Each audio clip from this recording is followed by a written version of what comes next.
अस्सलामुअलैकुम। Master concept में जैसे कि फर्स्ट ईयर मैथ्स में एक्सरसाइज 3.6 हम लोग आपको समझा रहे हैं और लास्ट टाइम लेक्चर 11B में हमने आपको क्वेश्चन समझाया था कि अगर उन्होंने अल्फ़ा क्यूब और बीटा क्यूब यानी कि 9 के आपके 5 पार्ट्स हैं, इसका हमने ये वाला क्वेश्चन आपको एक्सप्लेन किया था और उसका आंसर आपके पास ये आया था। इस वीडियो के अंदर ऐसी टेक्निक आपको बता रहे हैं कि जिसमें आप बैठे बैठे अपने आंसर को चेक कर सकते हैं कि वो आंसर ठीक है कि गलत है। आप सोच रहे होंगे वो टेक्निक क्या है। असल में जब मैंने पढ़ाना शुरू किया था तो अक्सर पहले वक्तों के क्वेश्चन अच्छे खासे मुश्किल आते थे, बुक से हट के आते थे। बुक के ये 5 पार्ट्स तो बिल्कुल नॉर्मल है। अगर आप सन 2000 से पहले के क्वेश्चंस आप 5 ईयर में देखें या फिर आप बुक्स में देखें, बुक में भी नहीं थे। पहले तो ऐसा होता था कि बुक से हट के क्वेश्चन आते थे। तो देखा जाए तो पहले कम पढ़ाया जाता था लेकिन स्टैंडर्ड बड़ा हाई होता था। अब ज़्यादा पढ़ाया जाता है, स्टैंडर्ड उसका कम होता है। तो ऐसे ऐसे मुश्किल क्वेश्चन थे कि अक्सर पढ़ाते हुए मेरा अपना आंसर गलत आ जाता। तो अक्सर ये बच्चे कहा करते थे कि सर जब आपका आंसर गलत आ जाता है तो फिर हमारा तो कैसे सही आएगा। तो फिर सोचा, मैंने गौर किया कि कोई इसका हल निकालना चाहिए। तो अल्लाह की मेहरबानी से कि मैंने फिर ऐसा इसमें सोचा, चूँकि जिस शख्स का कॉन्सेप्ट होता है वो मसले का हल निकाल लेता है।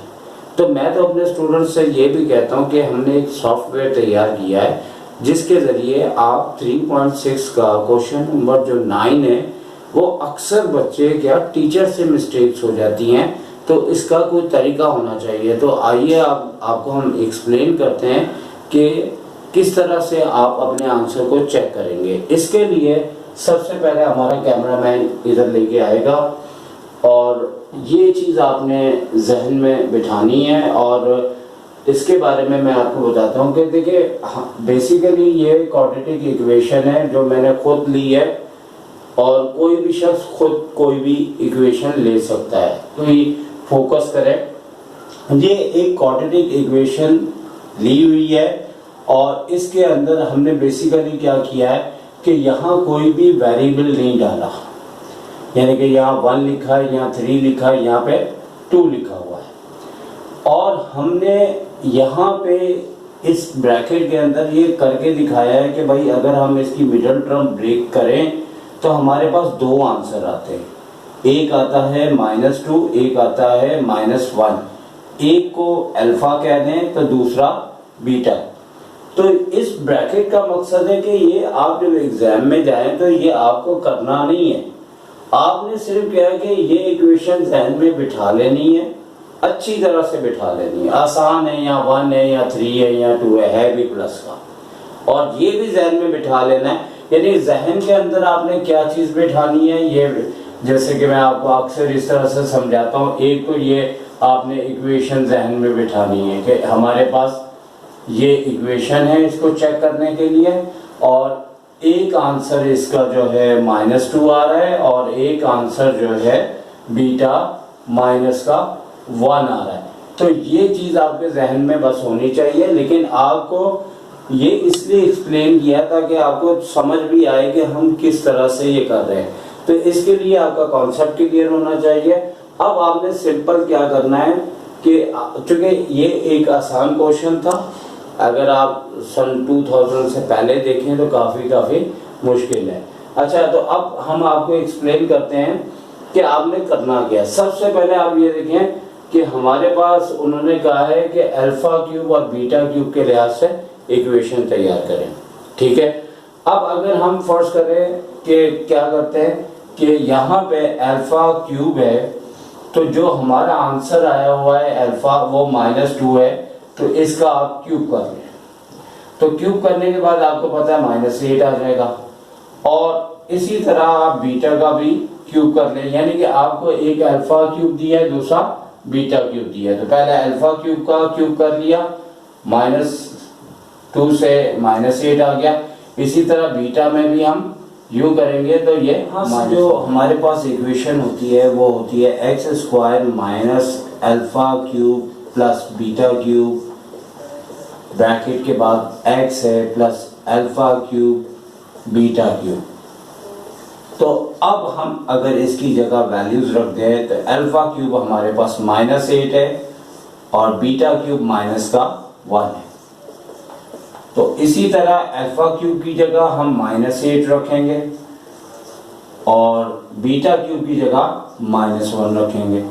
तो इसके बाद आप आगे देखिए क्या हो रहा है कि एक्स स्क्वायर माइनस माइनस का 9x और यहाँ पे प्लस का 8 आ जाएगा और इसके बाद एक्स स्क्वायर प्लस का 9x और प्लस 8 इज इक्वल टू 0। तो हम कि यहाँ एक्स स्क्वायर के साथ p लिखा था। अब हमने करना क्या कि हमने ये करना है कि p को वो लेना होगा जो हमारी इक्वेशन में यहाँ पे लिया हुआ है, तो वो है 1। ठीक है, इसके बाद जो दूसरा वेरिएबल है, यानी मैं ऐसे इशारा करता हूँ कि p जो है 1 है। अब q जो है वो क्या है प्लस का 3, तो q जो है आपके पास प्लस का 3 है और r जो है वो प्लस का 2 है। तो जब आपको अच्छी खासी प्रैक्टिस होगी तो आप बहुत जल्दी कर सकेंगे। अब यहाँ p का क्यूब है तो भाई 1 का क्यूब में क्या मसला है, 1 तो हमने नंबर ही बहुत सिंपल रखा है, तो 1 का क्यूब क्या होगा 1 ही आएगा। तो इसका मतलब है कि 1 लिखा नहीं जाता तो एक्स स्क्वायर डायरेक्ट आ जाएगा। अगर आपका मैथ्स अच्छा है तो आप डायरेक्ट भी कर सकते हैं, नहीं है तो आप क्या करेंगे कि माइनस यहाँ लिखा, क्यू का क्यूब हो रहा है तो क्यूब तो आप डायरेक्ट करते हैं जो कि पॉजिटिव ही है, तो q का क्यूब किया तो 27 आ गया। इसी तरह यहाँ पे 3 यहाँ पे हम मल्टीप्लाई कर लेते हैं, p हमारे पास 1 है, q हमारे पास जो है वो 3 है और r हमारे पास 2 है और ब्रैकेट के बाद x है और इसी तरह r का क्यूब यानी कि r का क्यूब 2 का क्यूब। चले लिख देते हैं ताकि आपको स्टेप ज्यादा से ज्यादा एक्सप्लेन हो। तो यहाँ पे x का क्यूब आ गया, ये आपका -27 है और 3 3 9 9 2 18 x आ गया और 2 का क्यूब 8 है। तो ये एक्स स्क्वायर है, माइनस के यहाँ पे आपके पास 9x आ गए और यहाँ पे प्लस के 8 है और x square minus minus plus 9x plus 8 is equal to 0। अब आप ये देखें कि ये वाला आंसर और ये वाले आंसर दोनों एक जैसे हैं। इसका क्या मतलब है, आपने कोई गलती नहीं की, आप बिल्कुल करेक्ट हैं। अगर इन दोनों में फर्क आ रहा है तो इसका मतलब है कोई साइन में मिस्टेक है। तो ये टेक्निक अल्लाह के करम से मैं कह सकता हूँ कि मेरी ज़ाती सोच है।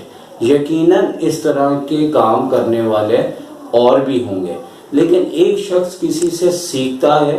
लेकिन अल्लाह का करम है कि जब हमने पढ़ाया और पढ़ाते हुए हमसे खुद मिस्टेक होती थी तो सोचने से अल्लाह रास्ते आसान कर देता है। अब बहुत से बच्चे इसके बारे में कहते हैं कि भाई इसमें तो काफ़ी टाइम लग जाएगा। तो भाई अच्छी बात बताना टीचर का काम है और उस बात को आपने खुद अपने लिए अच्छा बनाना है, ये आपका काम है।